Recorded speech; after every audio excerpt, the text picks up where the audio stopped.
You have something called Tropical Rainbow Blast. Of course, it's going to be good. Better be. Yeah. Yeah. All right. Hello, everybody, and welcome to season 4, first episode of season 4 Yeah. of the Everything About Everything Sports Podcast. About a 2-week hiatus. Yeah, it was good. Well, yeah, it was a good 2 weeks Yeah. ish. Yeah. This past week's been slow though, This past week has been chugging by, yeah. but That's to be expected yeah, after a vacation. So that was a good vacation. You want to was. start off with talking about that, or you want to let that go to the later parts of the episode? we can go to the later parts. Okay. Yeah. Yeah, let's just talk about the Lions and what happened first. Well, Lions won their first preseason game, or a second preseason game. Yeah. Um, 17-10. yeah, against Atlanta. the Atlanta Falcons. His name is Maurice Morris, right? Maurice Norris. Norris? Okay. Obviously, if, what the hell? I'm sitting wrong. The hit was brutal. Yeah. It looked like basically he just got kneed in the face and then just hit the ground hard. That's basically what I saw from the video. I didn't watch it live. Did you watch it live? Or? I did. No, yeah, I was watching the game live, yeah. Yeah. At least he is in stable condition. I don't know if he's out of the hospital already. I don't think he is. I think that he's just stable, but apparently he talked to the team and said that he was quote, like, I have the quote right here actually. It says, "I'm all good. Safety Maurice Norris is stable, has movement in all extremities after injury." That's from the Detroit News. That's like the best thing imaginable, because that was like the scary part, because that dude looked like paralyzed. Yeah. So him having been able, I remember seeing it on Twitter, like, I think it was like 1:00 at night or something. It was like, he's good, he's stable, and he can feel everything. That was coming from, teammates, and that actually came out from the Detroit Lions as well. And shout out to the Falcons, because they didn't have to. No, they didn't have to do that. I mean, it is a preseason game too, so it's not like it was a regular season game. If it was regular season, I feel like they might have continued playing. They probably would They have. probably definitely would have. But since it was preseason, it was like we just witnessed that. We were, waiting for everything to get taken care of on the field for what, like 10 minutes, 15 minutes, something like that. So at that point, no one was really wanting to go ahead with playing the rest of the game. It was a very classy gesture, even though it was a preseason game. Like, that probably wouldn't happen during the regular season. No, yeah. Still, very classy move. Good organization over there. Yeah. Good hospital over there too, apparently. Yeah, it was like, I heard it was like less than a mile. They said in the broadcast it was like literally right down the street too. Yeah. So that's always good. I think it's definitely the first time in NFL history that has ever happened. Oh yeah. So, unfortunately, kind of bad history. But I mean, yeah, but it sounds like he's going to be okay. So yeah, isn't it? Yeah. At least he's okay. It'd be a completely different story if he was not all good. No, but, yeah. I didn't actually. I was at work, so I didn't see any of the game. I just saw the group chat. They didn't didn't show the replay on broadcast. They didn't want to show it again. But I looked it up and I saw it, like, to show the replay, because I saw the play in real time, but I wasn't looking at the injury. Yeah. I just saw that he was down after the play. It was pretty rough. Yeah. Yeah. Like I said, I saw the video, but I meant overall the game, how it went. I mean, the game was okay. We had, actually no, it wasn't. We had, I think, 3 fumbles that were overturned. We were not good on third down. We were not good on holding third down.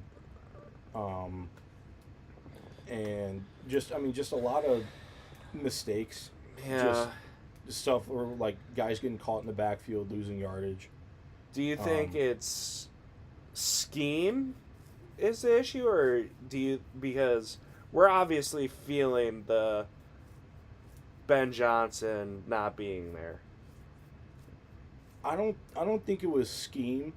I think maybe a little bit. I think it was maybe half the scheme of it and putting players out there who aren't used to playing against other NFL players just yet. Because these are a lot of second, third string guys that we have. Yeah. A lot of rookies that were out there. Well, Um, obviously preseason is bad football usually. that too, but also I feel like a lot of it was like a prolonged. It was like an extension of practice. Yeah. So it was stuff that they were like, "Hey, we know you're not comfortable running these plays, or we haven't gone over these plays much yet, but we're gonna run them now, so you can see how it would, what you should do in an actual game situation, and then we can use this film in practice and practice these plays more." Okay. I feel like it might have been something to do with that, Okay. which is not a bad idea, especially since it's preseason. Well, yeah. Are there like I said, I wish I could have watched it. I was debating watching it at work, but that would have been a bad idea. Um, are there any like standouts that we have that are like, oh, he's gonna be good, or Oh shit! I can't remember his name. Um, he's got a ethnically Arab name on the oh, Lions. DN, or He's a D end or outside. I think outside linebacker, I know his name. It's like Hassanin. something like that. Yeah. I saw it once. He Then I played for forgot it. Boise. Yeah, he looks pretty good. He was getting to the quarterback quite a lot. I think he was double teamed a couple times too. So he was standing out a little bit. Is Tyleek Williams standing out, or is he? I didn't notice him as much as Isaac Tesla. Okay. Isaac Tesla looked pretty good. And our backup quarterback looked better. Hendon Hooker didn't look all that great. But the Lions did get control of the game towards maybe like the end of the second quarter. Yeah. And then going into the second half, playing the third quarter because he didn't play a whole lot of the fourth quarter. I think the game ended up stopping around like 4:30 something, or 14:30 something. Yeah, And then they because just dragged out the clock. they whoever snapped the ball, they forfeited a down and they let it run out. Yeah, and there wouldn't have been any 2-minute warning. It would just went right to 0-0 because it was one continuous play. Yeah. So, but yeah, for the most part, the third quarter we looked pretty good. We ended up getting the lead. Then, I think it was Isaac Tesla that caught that. Yeah, those are probably the three that I'd say. That I had seen most of. And then also Lions news. Ennis Rakestraw is out Out for for a the year. season. I don't think he'll be in the league next year. I really don't. He hasn't played I think he has played one game. Yeah, and this is his sophomore year. This will be his second year. Yeah. So I honestly don't. I think he will. He is so injury prone that he'll be out of the league. I don't know if he'll be out of the league.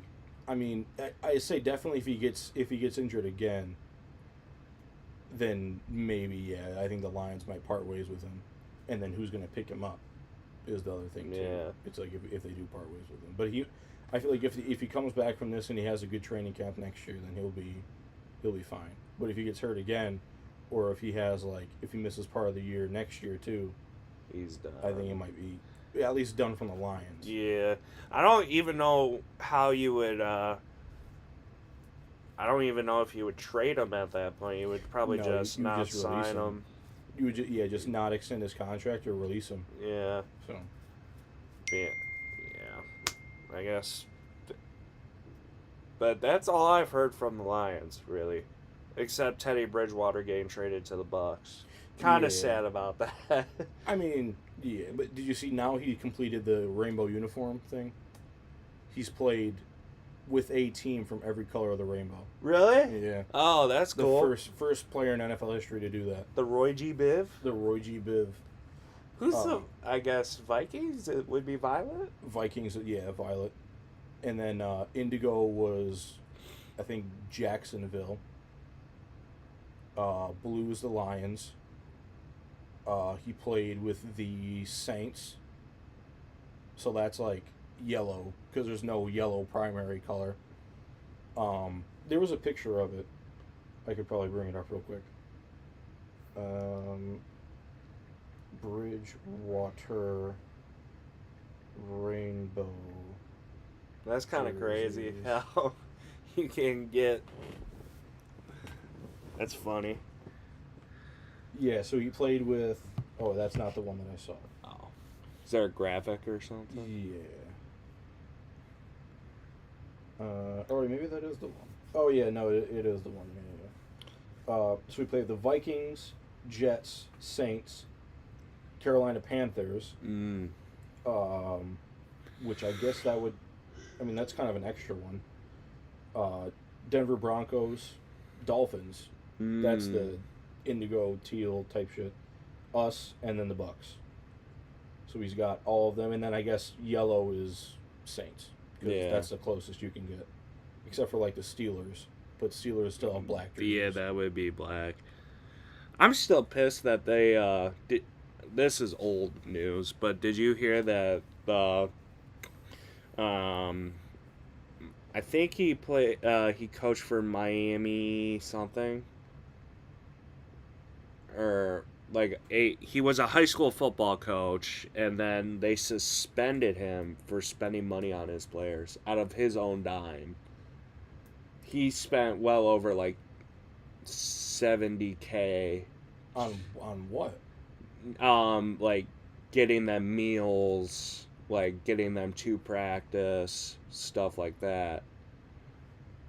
Because a lot of these, where he was coaching, a lot of these kids like don't have meals, like 3 meals a day.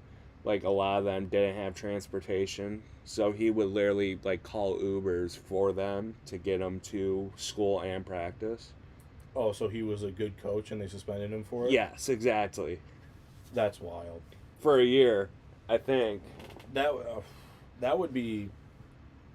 That could be a lawsuit from that coach. That should be a That lawsuit. should be a lawsuit. Because it's not like he was like getting them, Yeah. he might have bought them like cleats or something if they didn't have cleats, but Okay. I'm like, he's not like, Like- recruiting players. No, yeah. Like, these are literally kids that grew up, went to this high school, and some of them can't afford to have 3 meals a day. So he's like, here, let me give you hot meals a day. So a good guy got suspended from coaching for a year. That's incredible. I'm That's, still livid about that. That pisses me off.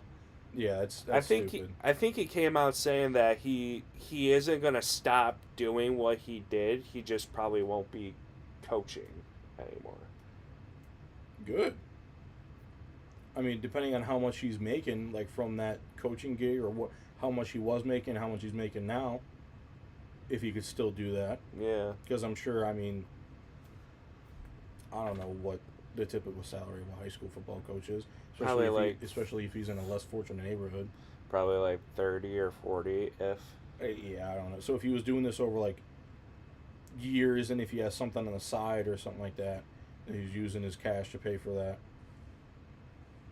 it's like, well, I mean, and another thing too is like, you're helping out the kids and setting an example, Yeah.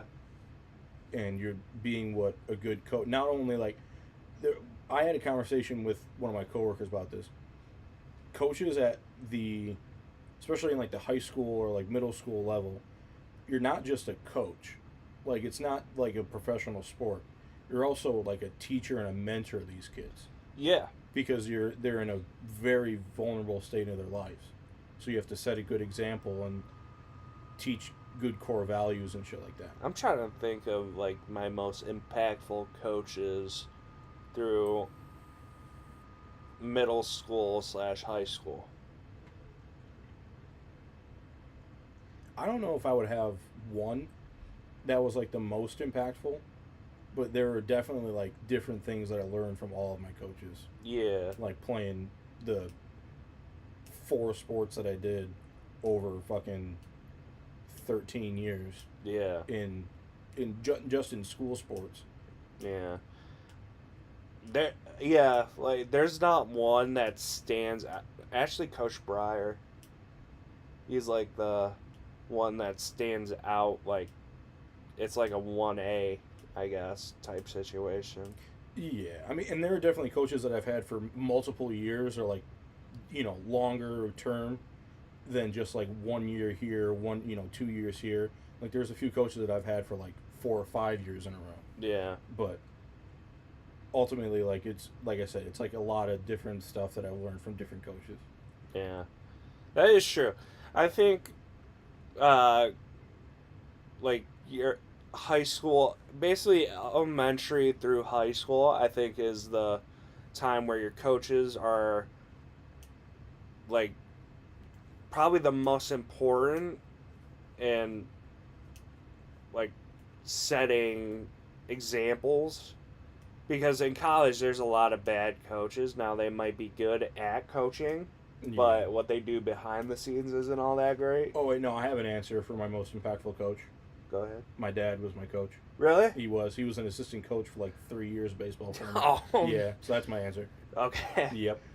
I think from like 4th, 5th grade to like 6th, 7th grade, something like that. So, yeah. But like realistically, like most people don't have their dads as coaches. No, yeah. Oh, but and you're not a stereotypical coach's kid either. No, I was not. Like my dad, yeah. Like it was not like because that. your dad don't give a fuck. No. But it's like especially when it comes to baseball. Yeah. Continue. Yeah. I think elementary through high school is like the biggest. Not like they'll shape you into the person, I guess. Yeah. And then when you get to college, it's a lot different, because I've had coaches that are great coaches and great people, but I've had coaches that they knew what they were talking. Now they didn't coach me, but they were a coach. They were, from what I could tell, they knew what they were doing. They had good planning schemes and everything, but they're just a piece of shit. No, yeah, I mean that's kind of the difference between like a college versus a normal K through 12. Like, well, I don't know if any school sports are going on in kindergarten, but you know what I mean. But like a normal high school coach versus a college Pop coach. Warner. What? Pop Warner. Oh, Jesus Christ. But like with a college coach, you're hired for that, and you're hired to win, especially at bigger college programs. Oh yeah, dude. Versus high school, you're hired to teach the kids, and you're also hired to be like, you want them to be a good person. A lot of them are teachers, like actual teachers as well. Right. Well, yeah. No. I think exactly. they're required. Like sometimes your gym teacher is also your football Yeah. coach. Or like your like I remember, I think it was when I was in middle school, one of the science teachers was a basketball coach or something like that. So, Yeah. Stuff like that. I remember actually having my coach's class. It was great. Yeah. Because we would bullshit all the time and everything. Or one of my coaches. He wasn't my head coach, but he was an assistant coach. I forget exactly what he was, but he was also the Trent's head basketball coach as well. But he was assistant football coach at Woodhaven. Oh, yeah. So every time we would play Trent, I go, how does it feel that, you're on the bad side right now? He's like, well, it's football season, so I don't really care. Fuck them. Yeah. And then I go, it's basketball season. I didn't play basketball at Woodhaven because I was not good enough. So I didn't even decide to try. No, yeah, I've stopped playing basketball after freshman year of high school. Yeah. So. Oh, I was like, not for me. And then he's like, when they played Trenton, he would wear Trenton stuff to Woodhaven. So he would be in his Trenton gear. Nice. And I go, so how does it feel that you're going to lose tonight? He's like, we'll fucking see there, bud. Yeah. But, yeah, stuff like that was great. I do have fond memories of that. No, yeah, I remember when my dad was coaching, the coaches that we had, there was, I think he coached for 2 different head coaches, if I'm not mistaken. and the first head coach that we had, you can tell he was like, he knew how to like handle like a large group of kids like that, and he knew how to like get them organized and stuff. Mm-hmm. But he wasn't as knowledgeable about baseball as he was the second coach. Yeah. And my dad is very knowledgeable about baseball. So even with the second coach, he would sometimes get put in charge of like the different drills and stuff like that. Mm. And he would show us how to do it once, and then take like the whole line through it. And then as we came up again, he would like correct what we did the last time. He was like, "See, you fielded it on your glove side. You're supposed to field it on your throwing side, or something like that." Yeah. And then or he was like, you're like, if we were doing like outfield drills, be like, your first step is always back. He was like, you came in towards the ball and then went over your head. Yeah. He was like, this is what you're supposed to do. So he was like, you can tell that he was asked to coach because he was very knowledgeable at the game. And then there were other coaches who were in maybe that leadership role as a coach before, that knew how to handle and organize the kids and stuff like that, knew how to like divide out playing time, and knew how to connect with the parents and stuff like that. Yeah. Whereas, like I said, my dad was like, all right, we need like you to teach these kids. Yeah, it's kind of weird, and it is kind of sad now. I haven't witnessed it firsthand, but I know what people say. Or I've kind of witnessed it firsthand because of my cousin a little bit. But it's sad to say, like, high school sports has changed. Oh, definitely. Because now it's all about getting you to the next level, so you lose the, like, I don't know if purity is the right word. No, definitely. Yeah. And it's kind of sad to see, like, I get it because I was that kid that, like, I loved football and I wanted to go as far as possible. So football was a lot different to me. I'm sure, like, a lot of people like to say it. They're like, I want to play college football.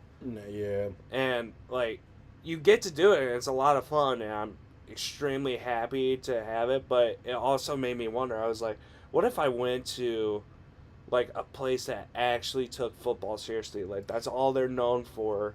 Like, what difference would it have made?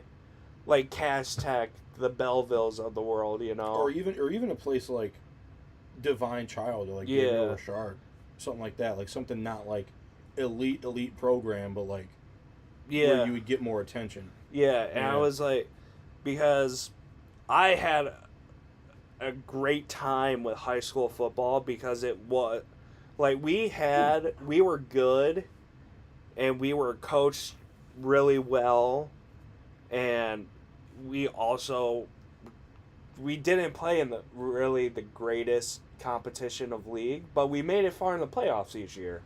So, like, it was always a good time for us, and there was no better.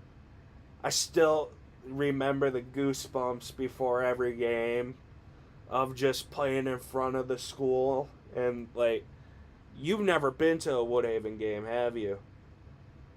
A Woodhaven football game? Yeah.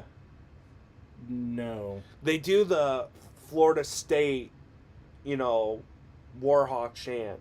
Mm-hmm. And that was my first time, like, playing. There's literally thousands of people at a Woodhaven football game.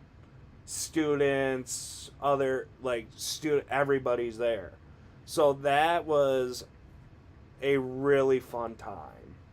Just to be part of that, and to be part of, us winning huge games, and everybody, like, wants to get on the field afterwards. Like, that's a great time. Like, Woodhaven was a great sports school to be at. Yeah. Like, I think about that, like, all the time with baseball and stuff like that. It's like, especially knowing now how obsessed I am with the game, like, I still practice even though I'm just playing, like, rec ball. Yeah. And, like, but I'm like, damn, like, I wish I was as obsessed now with the game than I was in high school, and had gone to, like, maybe another school that took it seriously. Yeah. Or, done better in school to the point where I could go to a good program that could, like, I could play somewhere I could still be playing. Yeah. But that is like a crazy thing because I was like, I wasn't good in high school at all. I was terrible. That's why I went JUCO, and I was like, I remember telling you guys this. I remember telling everybody. I was like, if I knew the stuff that JUCO taught me, just my junior year, like the difference was insane. It was immediate almost, and I wasn't even the best JUCO player either. No, yeah. I was like, but just the amount. It was also a crazy switch because as soon as you get to college, they're like, you better buckle the fuck up. Because they're like, this ain't high school no more. Yeah. And you find out very quickly that it is not high school. But it's so much more fun to. I'm glad I went JUCO. A lot of people, like, I hated JUCO while I was there, but I'm glad I went JUCO.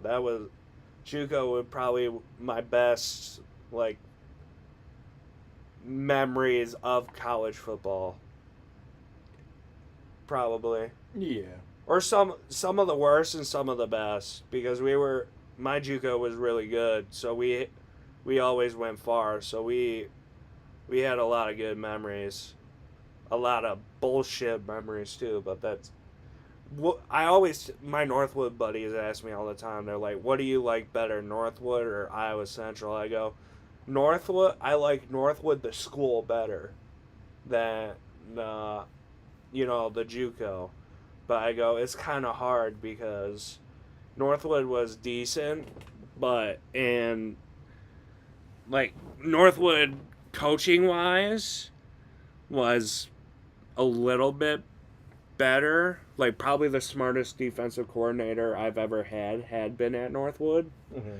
So I was like, well, it's hard to say because I was telling them, I'm like, football-wise, I enjoy playing football at Northwood more, but memory and people-wise, it has nothing to do with you guys, but I'm like, Iowa Central will always be my favorite because I met, like, lifelong friends that had the most stupid memories imaginable. So. Yeah. I mean, that's also like kind of the thing about high school sports too is like, a lot of kids aren't going to be going and playing college ball. Yeah. So it's kind of like a last ride thing, especially in your senior year. Yeah, dude. That last game senior year hit so hard. I was like, damn, what the fuck am I gonna do? Yeah. Like, people were fine with it. Like, and that's also a good thing about high school football. Like, it's the mixture of people who really want to be there, the people that just want the clout to say they're on the football team, and then the kids who were forced to be there. Yeah. So, that's always fun. Like, if you're in college football, you want to be there. That's very apparent. Oh, yeah. And then if you don't want to be there, you are out within like a couple days because you realize you don't want to be there. So, but yeah, that's all I got really for football. Is there baseball? Oh, yeah. The Tigers need to get their heads out of their asses. At least they're winning. We won yesterday, but I think the Guardians are 6 games behind us in the division. Mm-hmm. That's no good. That's no good. I know it's no good, but at least we're winning games instead of losing every series. We lost the last one against the Twins. Yeah, they're 6 games behind us. We still have the largest divisional lead in baseball. Milwaukee is pulling away in the NL Central. Milwaukee is the best team in baseball, by the way, too. That's kind of shocking, to be honest with you. But our pitching, like our bullpen pitching, I think needs to get better. We need to start being more productive. Riley Green is on pace to set the single-season strikeout record. Yeah. He struck out a lot this year. I will look that up. Oof. Single-season strikeout record. That's not very good, Riley. No, it is not. As a batter. Single season strikeout record by a batter is 223, set by Mark Reynolds in 2009 for the Diamondbacks. Now let's look up Riley. He's at 220. Riley. No, he's at like 160 something though. Oh, he's on pace. Riley Green. Strikeouts 2025.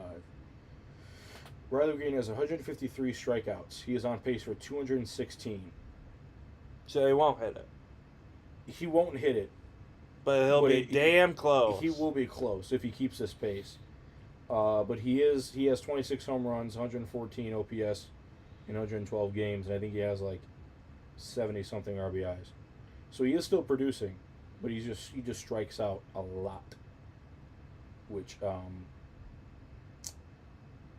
don't know. I don't know how you would fix that because he's still hitting the ball.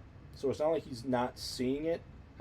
Honestly, I think I'd rather I don't have know. him. If he's hitting the ball, he's getting on base. I think I'd rather just have him fucking swing. But that's the thing. That's the thing. If he's striking out, then his on base percentage isn't as high as it would be if he was just, even his what you call it. Like his slugging would go up, his OPS would go up if he would just swing instead of like swing and miss, or if he would look at a lot of strike three. Yeah, that's true. So I mean, if he's just, I really don't know what it is. I would have to look at the in-depth stats of it, like how many looking strikeouts he has, what his whiff rate is, or what his swing and miss rate is. Called first strikes, if he's letting up a lot of called first and second strikes. Yeah. So the amount of time he swings and misses, or he fouls a few off and then he swings and misses. Like, it could be a few different things. I also saw one thing too was about his swing. Like, he has a very uppercutty swing. He doesn't have a very level swing. So if he gets like, let's say there's like a fastball or a breaking ball or something like that, something that he knows is going to be relatively in the same spot, or like where he knows is going to go.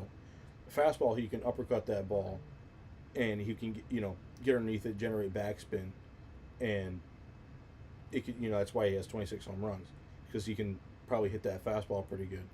Breaking balls, he knows where it's going to drop. He can uppercut the breaking ball and send it, not necessarily like a line drive, but like a deep fly ball that'll like hit the wall or be a home run. But if you throw him something like a changeup or like a sinker or a splitter, something that looks like a fastball coming in, or looks like a breaking ball and tails off in a certain direction, or something like a slider or a cutter, since he has that very uppercut swing, he could end up just swinging and missing right over it, even though he could make good contact with it and maybe even just foul it off. His swing path could determine whether or not he makes contact and misses. Yeah. And again, this is me in a couch in a basement critiquing a professional baseball player. But at the same time, Yeah. I've played the game. I've had to adjust for my mistakes as well. This is just one thing that I'm hypothesizing could be an issue. The antithesis of the hypothesis. Other than that, though, I mean, the Tigers' starting pitching is surprisingly good. Chris Paddock got blown up by his former Twins team, though. That was not very good. But, I don't know if I want to say I expected that, because Well, they've seen him all year. he's been there for how many years, and they know what he's going to throw. They know how he pitches, facing him in live at-bats and stuff like that. Especially in practice, too. Right. Well, yeah, that's live at-bats. So, Oh. Yeah. So, that was kind of maybe, like I said, I don't want to say expected, but it was like, it makes sense. Charlie Morton had a good start for the Tigers. We got picked him up from Baltimore. Ryan Finnegan, or Kyle Finnegan, he's in the bullpen. He's been doing pretty good. Will Vest is still dealing. Tommy Kahnle's looked better. Skubal actually this past game got, I don't want to say torched, but he did get beat up a little bit. I heard I walked in the house and my grandma goes, "You'll never believe it, Skubal sucks." Yeah, he didn't. I don't want to say he sucked, but he did give up back-to-back home runs, and he did give up, I think, 3 runs. Yeah, she was like, he had a terrible game. I was like, It wasn't his best. I go, you know, he he is. It's the dog days of summer, Yeah. and he's been pretty much lights out for the majority of the season. He's allowed to have a bad game. I think that was only like his 10th and 11th home run that he had given up all year out of like almost 20 starts or maybe over 20 starts. Yeah, I was So- like, he's allowed to have a bad game. Right. Yeah. I mean, every once in a while, even aces are going to get smacked around. Yeah. And he's still one. He's still a Cy Young pick. He's still probably going to be at the top of the race for the AL Cy Young. Yeah. But yeah, Brewers are doing pretty good. The Lions, Tigers coming up. We have. I honestly think the Brewers are my second favorite baseball team. I don't mind the Brewers. The Brewers are pretty cool. I like their logo a lot. So we have the Angels today and tomorrow. 6:10 today, 1:40 tomorrow.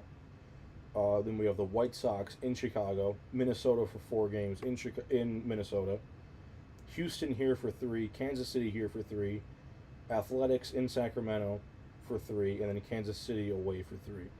So coming up, our real only challenge is going to be that 4-game stretch against Minnesota and then Houston, who's another playoff team. We're still in the playoffs, correct? Yeah. Okay. Yeah. Kansas City, Chicago, these games against LA, and then definitely the Athletics, I think we should rack up some wins. And then going into September is going to be a little bit of a gauntlet, though. We have the New York Mets at home for 3. They're a pretty good team. Chicago White Sox at home. Yankees away for 3. Miami away for 3, who have been sneaky. Cleveland, who is in the hunt at home. Atlanta, who's always a solid team. They're not doing very good this year, though, but we have them at home. And then Cleveland again in Cleveland, and then we go to the Boston Red Sox, who the Red Sox are making a run for the AL East. So they're going to be a tough team. So that September is tougher than August, but we do have some series in there where we could rack up some wins. Like I said, Cleveland, we do play them twice. Chicago, Kansas City, Houston, or not Oakland anymore, the Athletics. And then ideally you win these next 2 for the Angels and sweep them to gain some ground. You know what I saw the other day while I was at the gym? I was looking at the TVs and they were going over baseball scores. The Rockies lost 20-1 from the Blue Jays. Oh, yeah. Yeah, I saw that. They also lost to the Orioles. I think it was 18-4 or something like that. Or 18-1. What's the biggest deficit in baseball history? I'm curious about that. Pull that up, Jamie. Biggest loss in MLB history. It's like 40-2. Whoa. Okay, the largest margin of defeat in a single MLB game is 29 runs. It was most recently achieved by the Texas Rangers. Ooh. 30-3 victory over the Baltimore Orioles in 2007. And then it happened once more in 1897. The Chicago Colts defeated the Louisville Colonels 36-6. No, 36-7. Jesus Christ, I can't read. Chicago Colts, I think, became the Cubs. And then the Louisville Colonels, I want to say, became the Cleveland Indians. But different franchises. I'm not sure on the second one there. In terms of single season losses, like total losses on the year, the 1899 Cleveland Spiders, now they became the Indians and Guardians. They hold a record with 134 losses. Damn! Out of 162. That's a rough season. And then I would just quit. the most wins in MLB history was the Seattle Mariners with 116. Oh my god, dude. Yeah. That gives you a taste of how hard baseball is. Oh yeah, like even some of the like, what's 116 minus 162? Or Negative. no, you know what I mean. I'm doing it right now. 46. 46. If you have 46 losses in the NBA or in the NHL, you suck. Yeah, you're toast. Yeah, that's half the season you lost. But if you have 100, if you have 46 losses in baseball, you're the winningest team of all time. Yes. Very true. Yeah, that is true. Yeah, that puts you in Perspective. Jesus Christ. Hey, it's all right. Be like Shador. Be like Shador with his debut, showing up his wrist. He actually had a good game too. Yeah, I mean, I can't wait to see what the hell's gonna happen with that. He's gonna fucking play one season, and then be ass and get cut or something. Who knows? I want to see Travis Hunter play. Have they played yet their preseason game? I don't know. I know some are tonight. Yeah. I might have to watch. It was Panthers and Browns yesterday. Yeah, Xavier Legette tried to do a double leg takedown. He was fighting somebody. Oh boy. He threw a couple punches. They didn't really connect all that well, so he went straight for the double leg takedown, and his helmet got ripped off. That's what you get. Yeah. You fuck around and find out. Yeah, Micah Parsons also wants a trade. I saw that, but I mean, Aaron Donald said he'll unretire if he goes to the Rams. that would be terrifying. It's Jared Verse. I think I'll look it up. Jared, wait, no. It would be Jared. Well, this is the defensive line that they would have if Aaron Donald unretired. Aaron Donald, Micah Parsons, Kobe Turner, Braden Fisk, Jared Verse, and somebody else. Yeah. That's elite. Yeah, that's crazy. That is nuts. I mean, you would have to see how Aaron Donald kept up, but Did you see Jared Verse talked about it? He's like, I talk a lot of shit, and I do it on purpose. And I said, AD, you're old, and you ain't got nothing on me in the weight room. So AD called him out. He's like, come to my house, we'll work out. Jared Verse literally said that he told AD's wife to call the police so he could leave. Jesus Christ. He's like, we were working out for 45 minutes, and he's like, all right, we're done warming up. Let's go to the actual work. He goes, what? He goes, yeah, that was just the warm-up.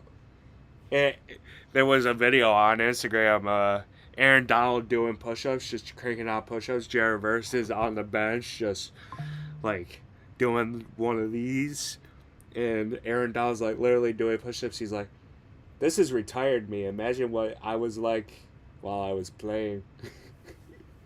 Yeah. Cooper Kupp even said that he wanted to work out with AD, so they were working out. He's like, they did a hour and a half arm workout. He's like, there's only like 7 muscles in your arm. How can you work out arms for an hour and a half? That is true. But I'm talking about like out of practice. Oh. Like, strategy wise, like stuff like that. Yeah. Like, does he still have like that muscle? I'm sure he still has that muscle memory. He's only been But, out like, for what? How many? I think 2 years. Yeah. So I mean, Oh, I bet. It's probably not like he'll jump right back into it.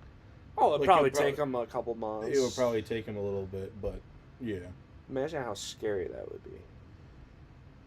Yeah. And then you get maybe another weapon or two for that offense at the Super Bowl team. Immediately. But Yeah. I mean, their secondary, though, It's not great. It's not that great. So Who's Jalen Ramsey pay for now? Dolphins. Yeah. Yeesh. Bullshit part? I have a quiz for you, Benjamin. I have a quiz for you too, but are we Ooh. going to do quizzes and then talk about the vacation, or you want to talk about vacation first? We can talk about the vacation afterwards. Okay. No, I'll do yours first. Okay. All right, Benjamin. I have a list of sports athletes here. It is your job to tell me whether or not they played football or baseball. Okay, I like this. All righty. Your first one. Ryan Mountcastle. Baseball. He is a professional baseball player. He plays first base for the Texas Rangers, I believe. With the last name of Mountcastle, gotta be like a 6'7" white dude, right? He is 6 something. I don't know about 6'7". He's not. I don't think he's that tall. But yeah, he is white. Yeah. All right, number 2, David Justice. Ooh, that's a rough one.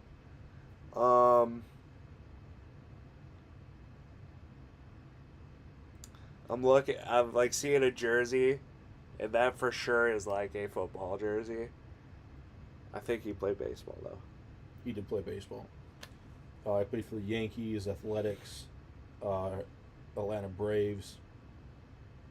All right, number 3, Barry Zito.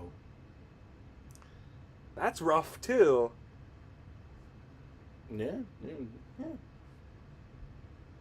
Baseball. He played baseball. He played for the Giants and Athletics. He was a pitcher. Alrighty. Number 4, Fielding Yost. Football. He did play football. He played for the University of Michigan. That's what Yost is named after. Yeah. Yes. Number 5, Cap Anson.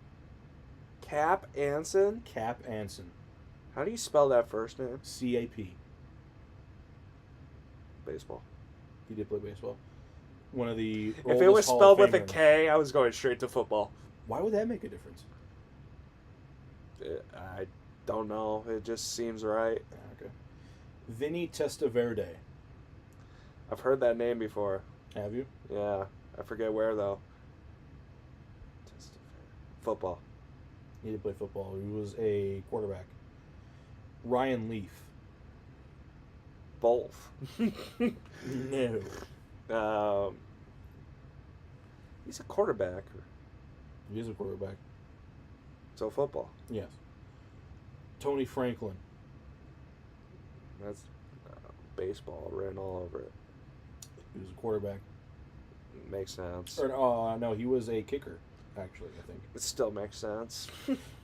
Lou Groza. Lou Groza, that's baseball. He's a football player. He's a kicker.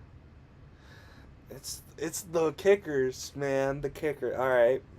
Jim Rice.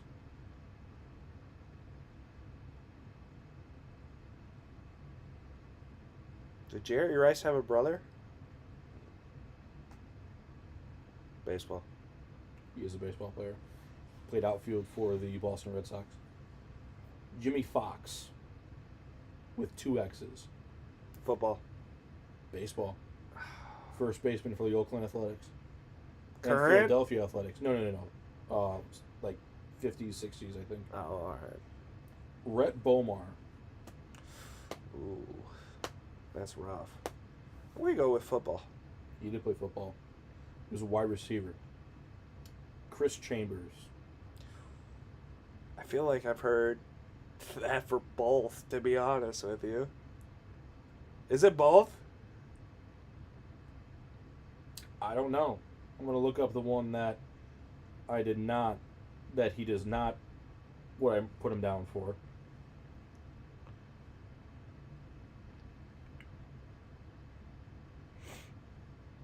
Audio format. Oh, shit. He played for both? He did play in both. Yes! Fuck yeah! Not the same person, but there is a Chris Chambers in baseball. All right, so I'll take that W. Damn. Oh. Oh. So I see the number one thing that when I typed in Chris Chambers MLB, said Chris Chambers statistics, and then it said, what happened to Chris Chambers? So I clicked on it. The fucking thing that it highlighted was, died in a mission off the coast of East Africa. And I was like, what? And then it says, Naval Special Warfare Operator Christopher Chambers, one of 2 Navy SEALs, who was killed. Oh, shit. I was like, whoa, how did you go from playing baseball to dying in a mission off East Africa? Oh, a different person. Okay. Damn. Jesus Christ. All right, I'll take the W. That was a pretty good one. I will have more like that. That was pretty fun. I'll have harder ones. Honestly, they were kind of hard, but it's all right. So I have a quiz for you. On what? Football. Fuck. It's all right. I'll only make you give me 15, the top 15. I won't make you do all 32. Whoa. Rivals. You know, Rivals, the company that rates all the 5 stars. Oh, okay. Rivals all-time 5 stars. So every 5-star player to go through the Rivals thing. What is the top 15 players on that? So like the top 15 players of all time? Yes. They didn't really give years, but I'm saying that it's probably 2000 on. Oh. 2000 on. Top 15 of all. Okay, well, Tom Brady. No, this has nothing to do with professional success. This has everything to do with college success. Oh. And What? and high school success as well. Okay, Cam Newton. Yes, that is number 5. Baker Mayfield. Is not in the top 15. That is false. That should be false. Wait, hold on. I don't even think he's in the top 32. What the? Wait, is it 32 like for each team has one? No, this is just in general Oh, the top 32. okay. Trevor Lawrence. Is not in the top 15, but I believe he's on here. Yeah, he is on here. He's number 17. Jalen Hurts. Nope. What? Jalen Waddle. No. Think You more. said it's 2000 on? Yeah, you're going to need more like older. Demaryius Thomas. No. DeAndre Thomas. No. Devontae Adams. No. Dude, what the fuck? So there. I'm gonna be honest. I'm not gonna get this. Oh. Yeah. This is the first one I stumped you on? Well, what the fuck? What the hell kind of quiz is this? Name the top 15 5-star recruits from the 20 based on college. It has nothing to do with college. It's just 5-star recruits at the time. It just says what college they went to. What the hell is this? AJ Green's on there at 22. Okay, he was another name that I was gonna say. So you want me to just name them off? I'll give you a different quiz. Yes. Reggie Bush is number 1. Okay. Vince Young is number 2. No shot. I'm guessing that. Adrian Peterson, number 3. Tim Tebow, number 4. You got Cam Newton. Jadeveon Clowney, number 6. Matthew Stafford at number 7. Julio Jones at 8. Myles Garrett at 9. Bryce Young at 10. Travis Hunter at 11. Tommy Harris at 12. No clue. Haloti Ngata Haloti Nada. at 13. DJ Williams at 14. And Eric Berry at 15. Yeah, there's no chance. Like, I probably could have gotten most of those. maybe like the top 10. It'd take you like 30 minutes. But yeah, like I would have to go through so many other players before I got to those answers. All right, I'm going to quiz you on football because That's crazy. That's wild. Fine, I'm gonna quiz you on the fucking baseball number 1 picks or some shit. See how good you do. I plead the fifth. I'm giving you Oh yeah, here football quiz, but it has nothing to do with college or professional football. No. That's what you said.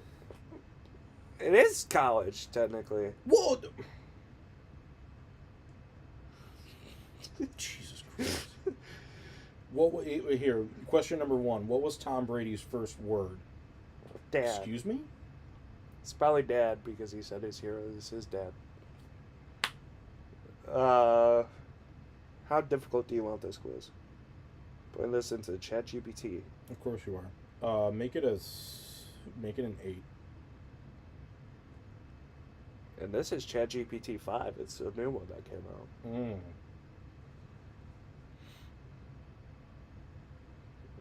Hopefully it doesn't do this dumbass no answer question. Or no, yeah. It's easy. Which NFL team is the only undefeated team? 1972 Miami Dolphins. Yes. Who is the NFL's all-time leader in career receiving yards? I think it's Jerry Rice. It is. What was the first team Tom Brady started a game against in his NFL career? Oh, shit. Oh, by the way, they just revealed his statue yesterday. I saw it, yeah. Well deserved, well deserved. Was it the Buffalo Bills? It is not. It is a blue team, though. Indianapolis Colts. Yes. Fuck! I was gonna say that first, and I was like, no, I thought it was a red team. Damn it. Who holds the record for most rushing yards in a single NFL game, and how many yards was it? Single NFL game? Yes.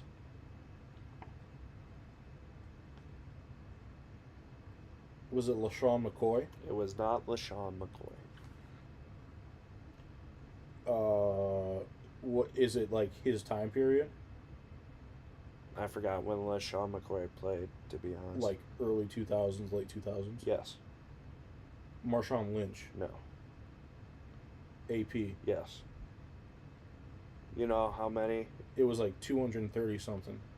Close, but 240? north. 250. North. 300. A little south. 296.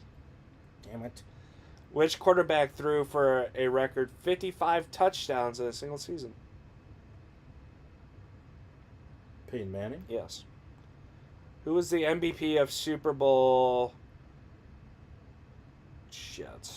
I can probably figure it out. XLV III, so 58, I think. Nope. XLV III. XLVI. That's 48. 48. All right. I think. 48. We're on 58 now. So, or are we? Yeah, I think. I don't like how they keep on changing the colors. Super Bowl MVP of Super Bowl 48. So 10 years ago, 2015, was Broncos, Panthers. No. No? I'm just going to give you the team that he played for, Seattle. It might make it easier. Marshawn? No. Russell Wilson? No. Tyler Lockett? No. I don't know who this guy is. I'm going to search him up. Orlando Pace? No. Fuck, I don't know. Oh, he's a linebacker. I don't know. Malcolm Smith.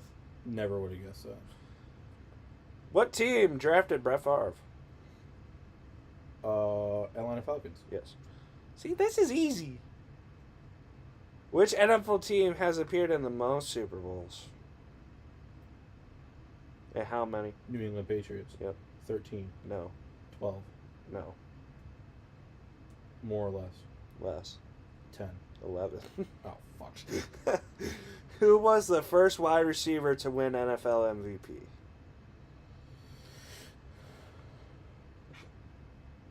What year did he do it?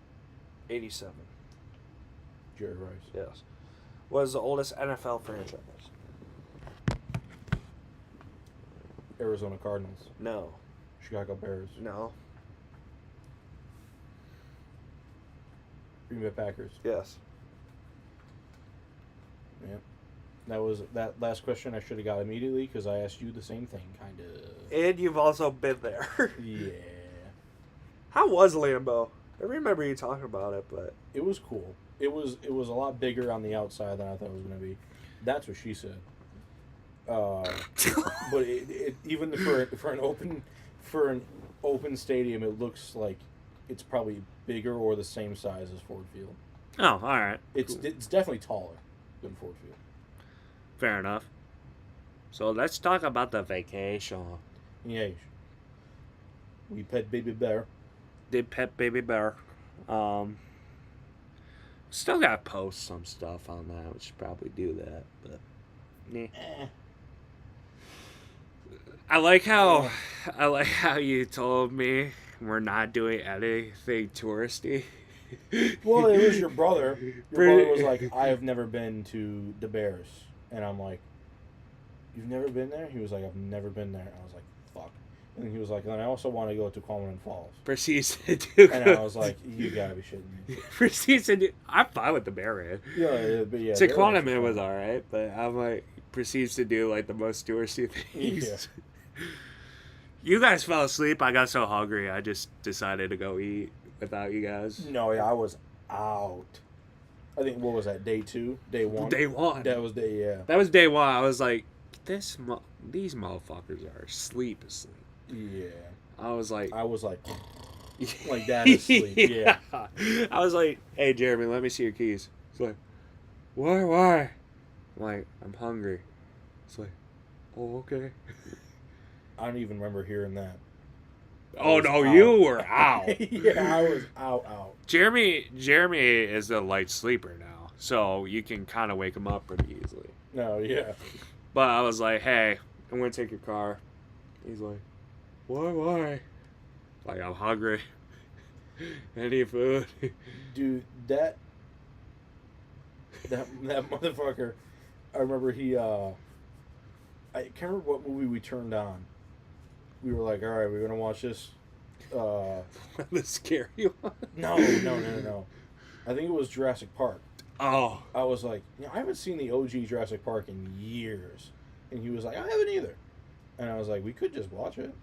And he was like, yeah, sure, watch it. I woke up to Jeff Goldblum. Yeah, no, yeah. I fell asleep like when they got to the island. And then I wake up and the T-Rex is roaring between the two cars. And I'm like, oh, yeah, that's right. And I just immediately fell back asleep. I woke up to Jeff Goldblum going, we gotta go. Yeah, must go faster. That's what I woke up to. I was like, damn, I'm hungry. No, dude, after we watched Hereditary, I was like, I was fucking dumbfounded because I only remember the ending, like the very end of the movie. I remember nothing else. So we watched. I don't know what that movie is. I was probably asleep. You should watch it in a pitch black room at like 3 a.m. when you don't have work the next day. Why? Because it's fun. It's a funny movie. It's so funny. You're gonna laugh your ass off, It's and you're gonna end up getting noise complaints from your neighbors about how hard you're laughing. That's why. And you should definitely like Film. No. You should like. That was when know. you guys watched The Exorcist too, right? Yeah. Yeah. So we watched The Conjuring the night before, which really wasn't that scary. Not very scary. Then we watched The Exorcist. The Exorcist was less scary than The Conjuring. Really? Oh yeah, I did not think The Exorcist was scary at all. It was weird. It was really fucking weird, but it wasn't scary. Then we watched Hereditary. Dude, it got so late that I just fell asleep. No, yeah, this was like 2, 3 in the morning. Yeah, I was dead asleep during The Exorcist. I think The Exorcist ended at like maybe 1, like quarter after 1, and we watched Hereditary. Then ended at like maybe 3 something, and then we turned on Empire Strikes Back. And then I was like, I woke up to Star Wars. I remember that. Yeah. And then I was like, Jeremy was like, you want to watch Star Wars? I was like, yeah, sure. I was like, that'd be a good palate cleanser after that fucking movie. And then I was like, we could watch that. And then I was like, because I don't think I'm going to sleep tonight.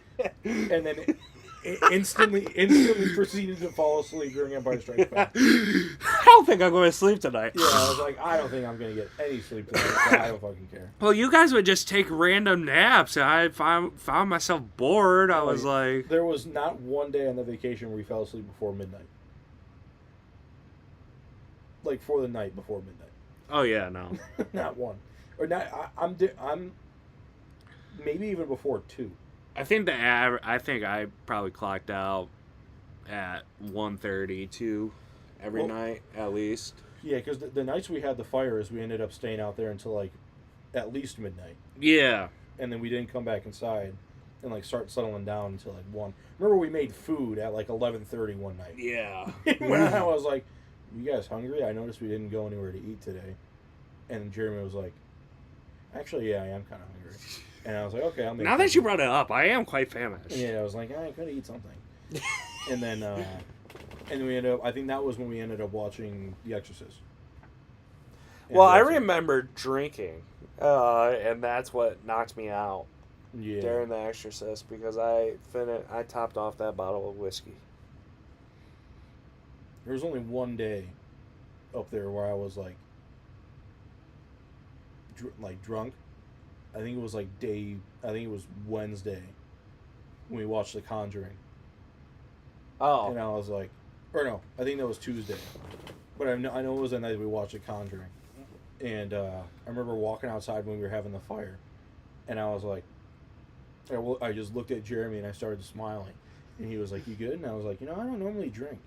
I was like, I think 4 or 5 beers in and I'm doing pretty good right now. And he was like, yeah, bud? Are you? I started making the Jack and Cokes, and I was like, every time I would go back to make another one, I started pouring more whiskey. Oh, yes. And I have a photo. I'll show you. I had the maple syrup liqueur. Yeah. With apple epigit. Best thing ever. Dude, it tastes like apple cider. Is that thing gone? These are dangerous. No. You still got some? Yes.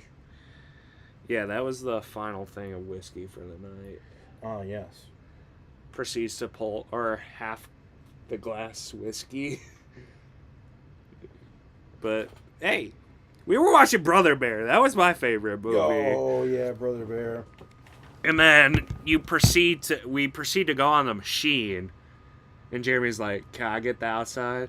Nah, motherfucker. Nah. We need proper weight distribution on this thing, Jeremy. I didn't even say that, but that's what I was thinking. But I was like, nah. Because me in the middle, you gonna fly out. Yeah.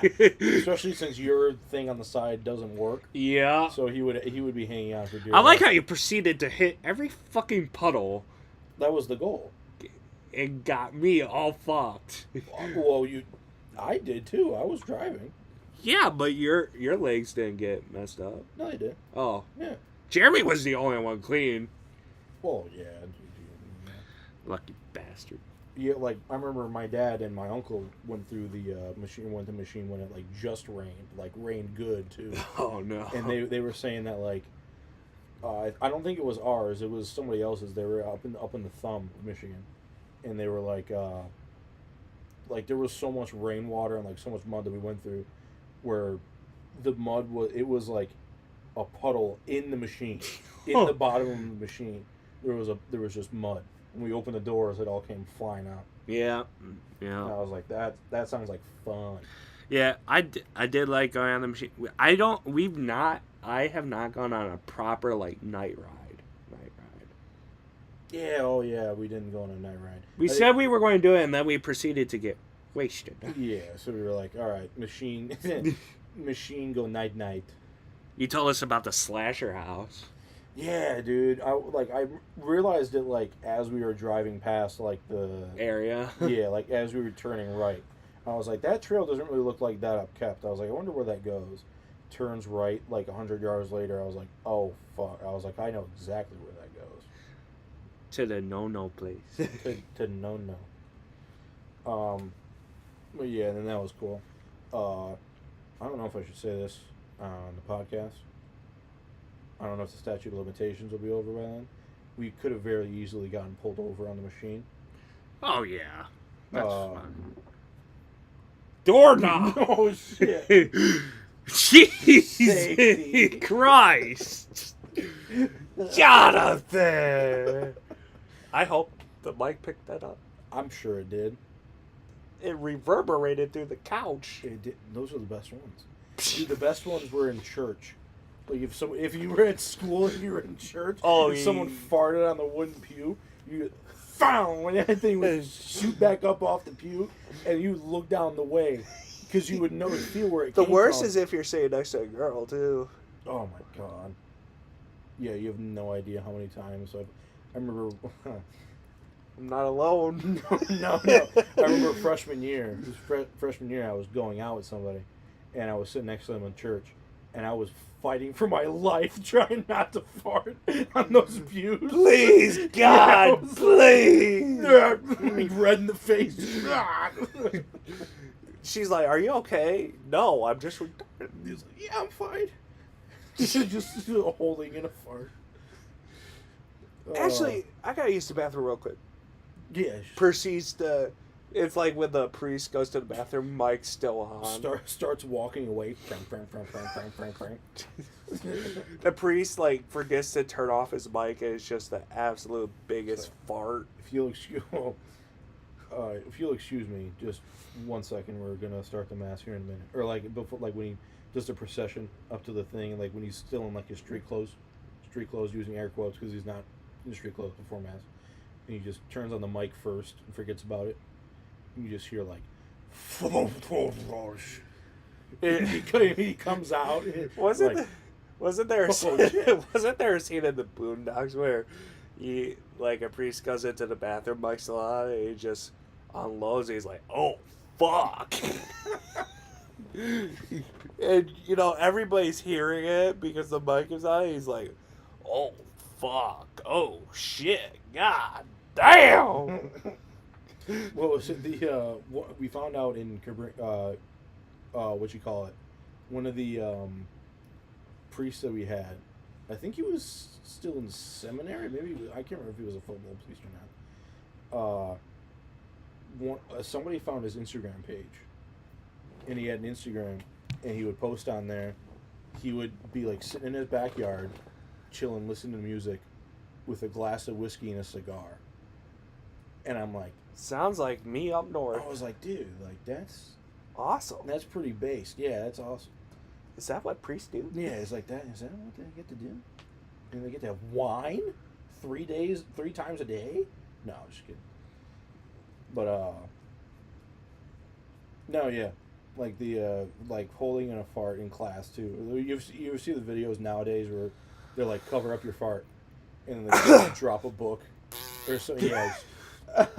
Found. And you're like, that didn't work. Or they'll do it too early. They'll fart too early before the book hits the ground. So it's found, pow. Yeah. I haven't seen the too early ones. I've seen the purposely late ones. Those ones are the best ones because it's you're mistiming it. So you're like, I'm gonna time it as soon as it leaves my ass. This book is gonna hit the ground. But then you fart before the book even hits the ground. So it's unexpected. Pow! As the book hits the ground. It's so funny. A kid in the corner is like, "Oh my god!" No, yeah. It's kind of the best if you're in the corner in that situation because you can kind of lift your one cheek up and blow it to the back.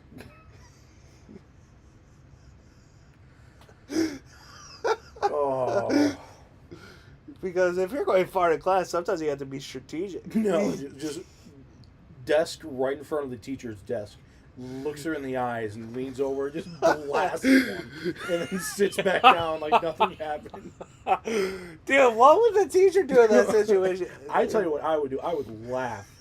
I would fucking take a break from the lesson that I was teaching. I would laugh my ass off. I would wait to see what happens.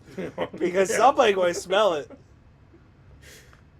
Who's going to actually...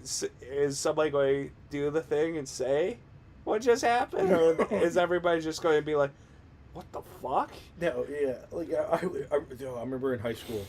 So in middle school, I would fuck around in middle school. But we had like assigned seating, or we like get to choose our own seats. Big mistake. And in high school and like elementary school, I would. You and that one bro was in the same class together, dude. Legitimately, because in elementary school we didn't switch classes, so we had just like if you had the bros in the class, you were set. So we would sit in like our normal chairs, and then if I would fuck up, I would get my chair pulled like off to the side, like by the windows, and I'll have to work like facing the windows. And on one time, my parents came for parent teacher conference, and they're like, "This is where Jonathan sits." We call him the satellite because he's not allowed to sit with the rest of the class because he fucks up. And then Dad proceeds to get out the belt. Promptly got disciplined, like iPod taken, Xbox taken away. But then in high school, that fucking teacher snitch bitch. No, yeah. But then in high school, like middle school, my grades got better. High school, my grades got better. So I remember for open house one day, we went into into someone's room, and my dad was quite the dad lore collector from high school, and he would get into trouble sitting down in the principal's office. I actually got to like sit down with your dad and just drink with him. Yeah. Dude, I'm telling you, when I was up north with Josh, oh my god, there was some of the hardest I've ever laughed in my entire life. But he would like get his chair pulled up to the front of the class. He would tell me like in middle school, he would get his chair pulled up to the front of the class and sit with his back to the board facing the rest of the class. Oh, and then sometimes the teacher would fuck up, and the teacher would be teaching in front of him, so he would literally have the teacher's back turned to him, and he would just continue to fuck around. Well, yeah. And it's like, and the kids are trying not to laugh. Yeah, like trying to make his buddies laugh and shit. And then, so I remember when we walked in the open house, we would get like assigned seating, like alphabetical order. So the teacher would start like closest to the door, snake all the way down, and then I would end up being like right in front of the teacher's desk because of my last name. Damn. And then, like the teacher would, whoever was the teacher in the room, she would be like, "This is where Jonathan sits," and it's like right in front of there, like right smack dab in the middle of the classroom. And my dad would start laughing. He'd be like, "Oh no!" And then my mom would be like, "It's not funny. You should be fucking around in class." And my teacher was like, "Oh no, he doesn't fuck around. This is like where he got put." And then my dad was like, "Sure, like, sure, bitch. Whatever you say. You put him there in preparation." Like, yeah. You heard. Yeah. You must have known. You must have known. I don't know. I don't think I ever really got in trouble in class that much. I never in high school. I did get suspended in high school for one day. I almost. Well, I don't know about almost did. But that's how me and your brother and Mitchell started hanging out. The legendary story. I called the vice principal a skeleton right to her face. She looked like a skeleton. I also said, "Who?" I walked into class. I was like, "Who the hell is the teacher?" No, Jesus Christ. And the vice principal was standing right next to the skeleton. I go, "Wow, you looked exactly like it." I remember one time in 8th grade, we were in the lunch line, and there was behind me, in the lunch line, there was a poster of, I think it was Julian Edelman, and it was back when like the Got Milk poster was really popular. Oh. So it was like the milk mustache. So he had a milk mustache on his real mustache. Got milk. Julian Edelman, and I turned around and I didn't know who he was at the time. Like I knew who Julian Edelman was, but I didn't put the name to the face. A whole lot of times when I was like that age with sports, and I turned around and I was like, "Who's that guy?" And I pointed right as like one of the lunchroom monitors was walking past, a woman, and I was like, "Who's that guy?" And practically like pointed right at her, and it was like it said it, and then she stopped and was like, and then I was like, behind you, and then she was like, "Oh," and then kept on walking. But dude, the look You just called me yeah, a guy? The look on her face when I was like, "Who's that guy?"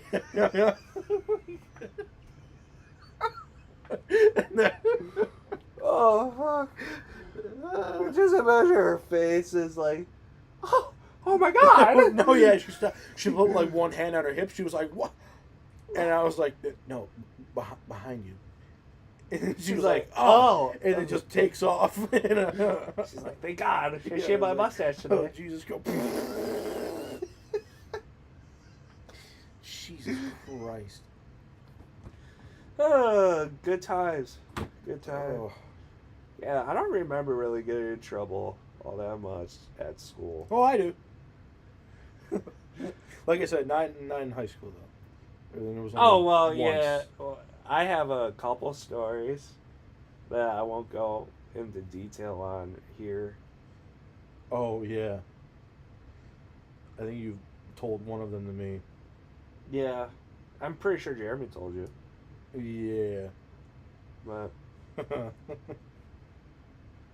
motherfucker got what he deserved. Yeah. Yeah. All right, well, I'm all good if you are. Yeah. All right, everybody, we'll see you next week at some